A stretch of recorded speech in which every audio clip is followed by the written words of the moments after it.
Just set the first rod out. We've got a fish on already. It's jumping, so we know it's a tailor. Trying to catch a mulloway today. I really don't want the tailor because they're just going to tear up the mono leads. Not much we can do about it. Tailor are too thick, we'll just have to change plans. A big solid tailor this time of year.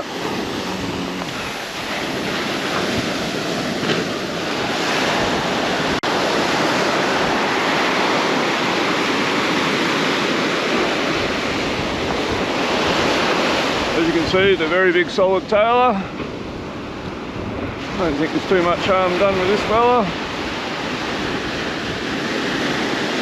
Brand new BKK hook, so I just watch my fingers here. Alright, he'll release well. We're only allowed 2 over this size anyhow. If I do get a couple that are bleeding, I'll keep them. Alright, so I'm just going to lob this one straight out the front of my burley pot here. It's just on the edge of a gutter. Should I say a drain? The gutter runs down the beach, down here, goes out to sea straight in front, comes around the corner, that's where my bait is. What I'm going to do with this other rod, which a lot of people don't do these days, I was halfway through setting this up and that fish got on. It's got 2 snelled hooks, one's through the bottom, the top one's gone through the top of the squid tube. Pull that all the way in past the eye of the hook. Put that second hook in, hold the bait really well. We'll tie that up with some bait string. Or while we're watching the other rod, I always stand when I'm baiting facing my other rod.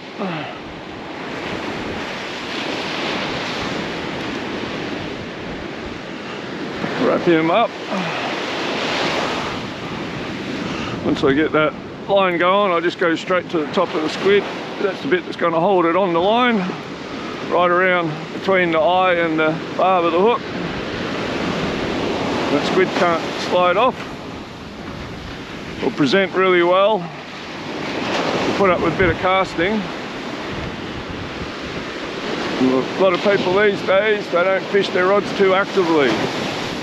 I'm a big culprit of it myself. I'll put 2 out, sit back and wait, unless the action really heats up, then I might hold my rod. But today, we've just got a little ball sinker here that sits down on top of that squid. Just a straight leader, and just that. And that ball sinker is just enough weight to get it out there and get it to the bottom. And I'm going to work that like a lure. Just throw it out, slowly wind it in. See if we can get a mulloway on this one today. Just run up the car to get something. I haven't even got that rod in the water. Had another hit. He either got off or he bit the hook off.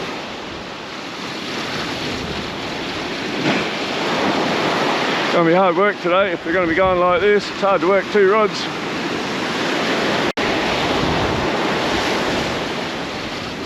Really wanted a mulloway and it's almost impossible to catch them in the tailor are like this.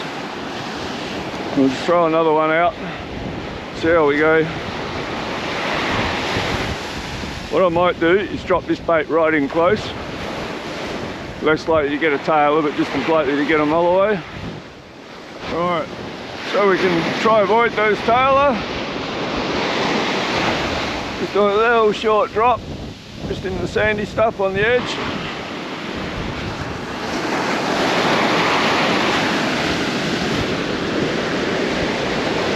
Oh shit, we're on already. As soon as I didn't even get the rod in the rod holder. Unbelievable. Bit of a waste of time putting all this bait on the bait string. I don't know what to do, I might just have to have a fun lure casting session. Well, this one hasn't jumped yet. I don't know, it could be a little baby mulloway, is it? No, it's a tailor. Oh, what am I going to do?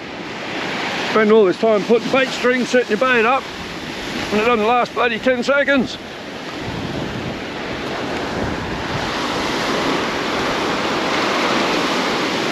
The tailor are just on.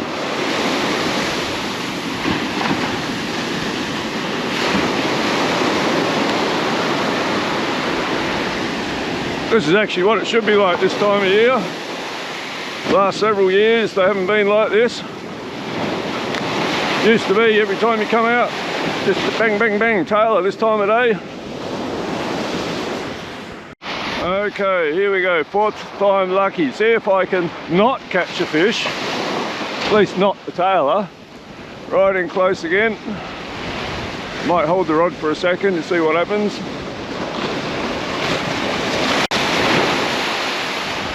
Oh, I haven't caught one yet. Tried putting it in the rod holder. See what happens. There it is. Right. Put the bait runner function on that reel. We'll throw out our squid, finally. So I kind of got the feeling it's just going to go the same way as the whiting baits. Once I throw it out a bit further. Click that out. Got a good east wind today. Just let that sink.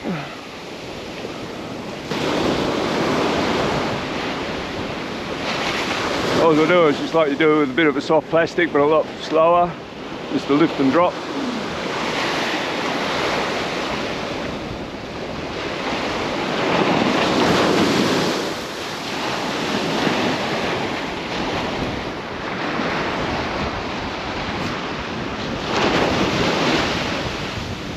So now we're getting a bit more light, I can see a bit better what's going on. I'm at the head of the gutter over there where my baits are there. When I throw my lightly weighted squid out over there, it's actually travelling down the beach with the current. And I can actually see there's a whole pile of weed over there which is moving this way with the current, which hopefully goes out to sea before it gets to here. But this line's going out, the drain's going out over that way. Belly pot's down there, so the smell's gone out through here. So that puts this bait right where I want it for a mulloway. And another hit on this one. Yep, there's another tailor on there.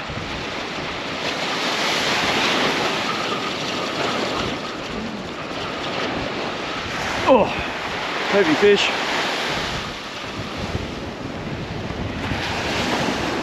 Doesn't take too many of these to get a feed. This one's swallowed a hook.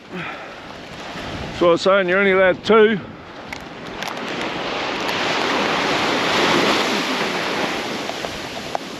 As you can see, that's not going to release. So, blood's just pouring out of it. Get my finger in there, see if I can get that second hook out. See where it is. Just there.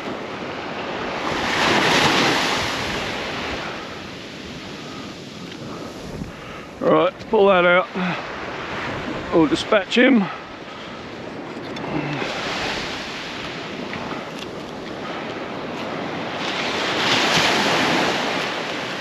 I'll give him a measure. He might not quite go 50, so I might be allowed to catch an extra couple.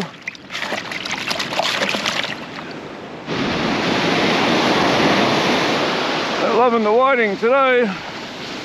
Missed that one. He was on, just didn't get there quick enough.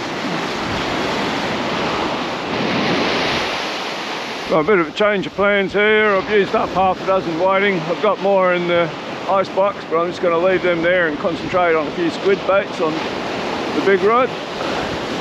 Same deal, I'm not going to throw it too far out.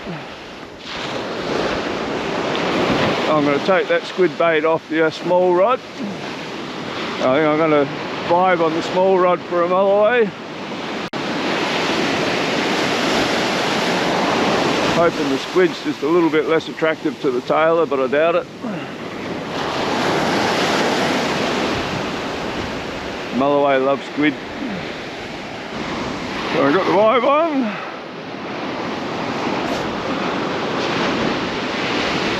Work this one a little bit more. Same deal, let it sink to the bottom, then just a constant lift and drop. Wind the slack out as you drop. You can feel that working beautiful, vibrating every time you lift. Get some bites. Camera on. This is the first fish on the squid. Tailor. Was just getting ready to go throw a few lures. Basically the best time for mulloway is pretty much past now. We've passed the high tide, past the dawn period, the sun's in the water. Still plenty of depth out here. There's always a chance for a mulloway. But I'm going to mix things up a bit today. I'm going to go throw a few lures. There's a bit of reef just up the beach, so we'll go for a walk, see what we can find there. A little bit smaller, this one.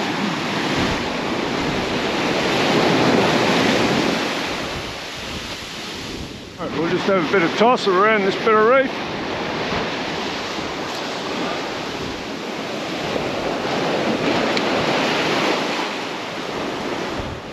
Just start on the north side and I just work my way along. You don't just stand in the one spot and cast your lure in the same spot every cast if you're not catching fish.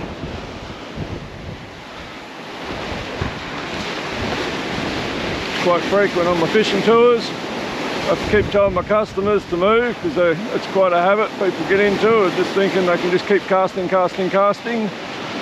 without anything happening.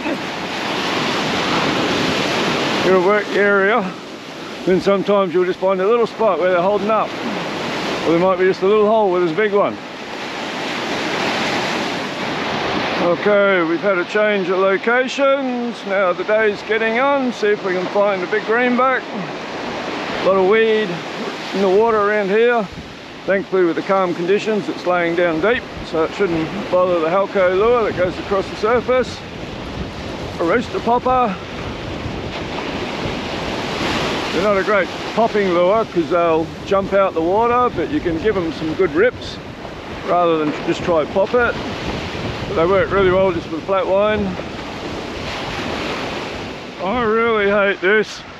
We've had some dirty pigs up here. 99.9% of people are respectful and clean up after their mess, and then you just get some animals just throw their shit everywhere, make no effort to take it home with them.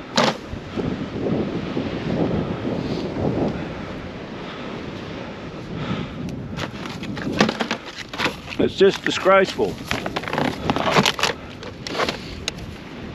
They don't even drink their bloody beer. They're full ones behind. Just absolute animals. Camping gets banned up here. It's because of dickheads like this. I'll tell you, I come up here, they're just lucky I didn't come up here on the Saturday night and they would have been camped here. Otherwise I would have had their bloody license plate number on my dash cam and they'd be all over social media today. Picture of their camp, picture of their cars, and picture of the mess they left behind. So keep that in mind next time you come up here and do this. Okay, next spot. This looks beautiful. It's a bit calm, it's a bit late in the morning. But we've got a break. There's hardly any breaks offshore, so this could hold fish. The fewer breaks they are, the more likely the fish are to be concentrated.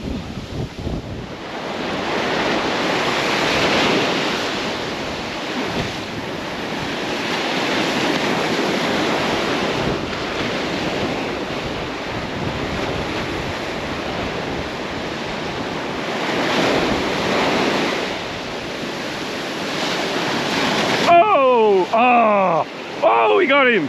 That looks like a decent fish. It was a big boil. I don't know if it was the same one. Biting pretty good. I can see the silver. Oh, I've got two on. I've got two on. Two good fish. How do you fight two at once? Oh, we've lost one, have we? Had two on the one lure for a while there. No, still got two. No, the other one's just chasing him. Big fish! Alright! Action aplenty! Well, that was a bit of excitement. I wonder how many more are there. They were all over that lure when it hit the water. As I said, you just got to keep moving up and down the reef. Don't just stand and cast in one spot. I've just been walking along this reef, casting, and I just got to where it's nice and close in here. There's a little bit of a wave breaking when it's smaller just then. The fish will land right there. So we'll let this beast go.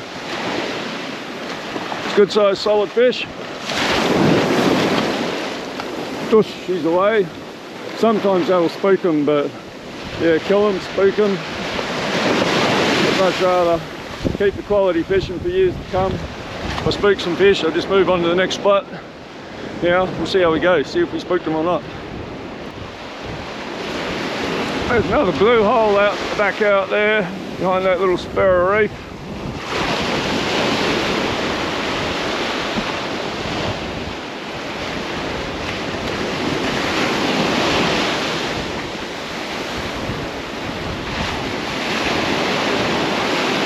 Oh, there was something chasing it.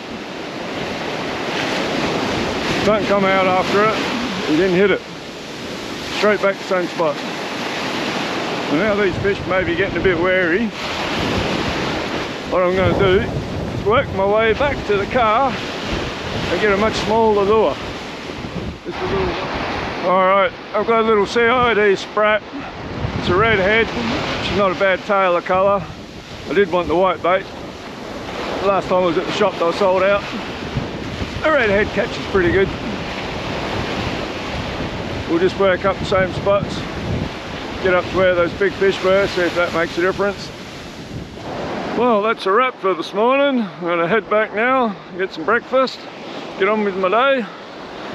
Oh, it's not a bad problem to have, the tailor a pain in the ass, biting your bait as soon as they hit the water. And that's what it should be like this time of year. Past sort of, oh, I don't know, 5-6 seasons they've been slowly declining, the tailor bites. You don't very often get sessions like that, so hopefully that's a sign that we're having a better year. It's a good problem to have. Can't keep light baits in the water because they keep getting eaten. Alright, we'll catch you next episode. See you on the beach sometime.